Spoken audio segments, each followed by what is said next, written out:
मिलता जुलता ही निर्णय योगेश्वर श्री कृष्ण ने दिया कि यज्ञ, दान और तप किसी काल में त्यागने योग्य नहीं है। ये मनीषियों को भी पवित्र करने वाले हैं। इन तीनों को रखते हुए इनके विरोधी विकारों का त्याग करना ही वास्तविक त्याग है। यह सात्विक त्याग है। फल की इच्छा के साथ त्याग राजस है। मोहवश नियत कर्म का ही त्याग करना तामस त्याग है। और संन्यास त्याग की ही चरमोत्कृष्ट अवस्था है। नियत कर्म और ध्यान जनित सुख सात्विक है। इंद्रियों और विषयों का भोग राजस है और तृप्तिदायक अन्न की उत्पत्ति से रहित दुखद सुख तामस है। मनुष्य मात्र के द्वारा शास्त्र के अनुकूल अथवा प्रतिकूल कार्य होने में 5 कारण हैं। कर्ता अर्थात मन, पृथक पृथक करण अर्थात जिनके द्वारा किया जाता है। शुभ पार लगता है तो विवेक, वैराग्य, शम, दम करण है। अशुभ पार लगता है तो काम, क्रोध, राग, द्वेष इत्यादि करण होंगे। नाना प्रकार की इच्छाएं अर्थात इच्छाएं अनंत हैं, सब पूर्ण नहीं हो सकती। केवल वह इच्छा पूर्ण होती है जिसके साथ आधार मिल जाता है। चौथा कारण है आधार अर्थात साधन।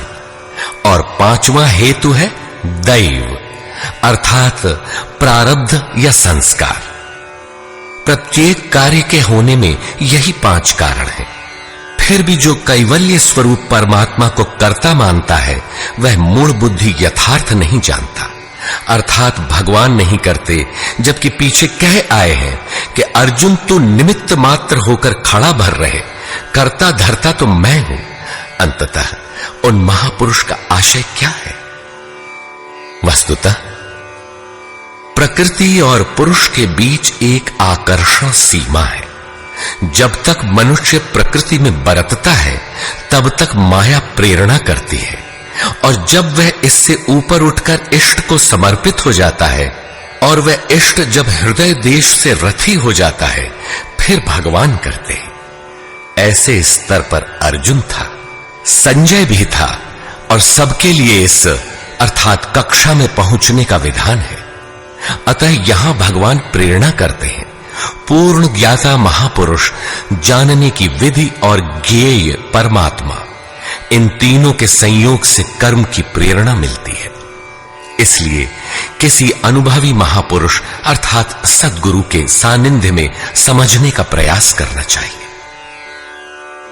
वर्ण व्यवस्था के प्रश्न को चौथी बार लेते हुए योगेश्वर श्री कृष्ण ने बताया कि इंद्रियों का दमन, मन का शमन, एकाग्रता, शरीर, वाणी और मन को इष्ट के अनुरूप तपाना, ईश्वरीय जानकारी का संचार, ईश्वरीय निर्देशन पर चलने की क्षमता इत्यादि ब्रह्म में प्रवेश दिलाने वाली योग्यताएं ब्राह्मण श्रेणी के कर्म है।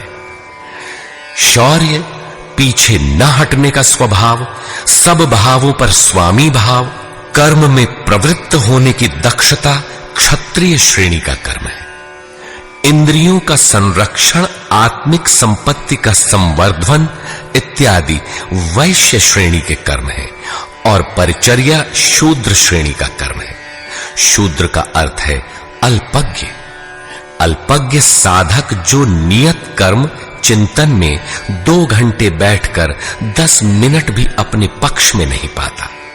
शरीर अवश्य बैठा है, लेकिन जिस मन को टिकना चाहिए वह तो हवा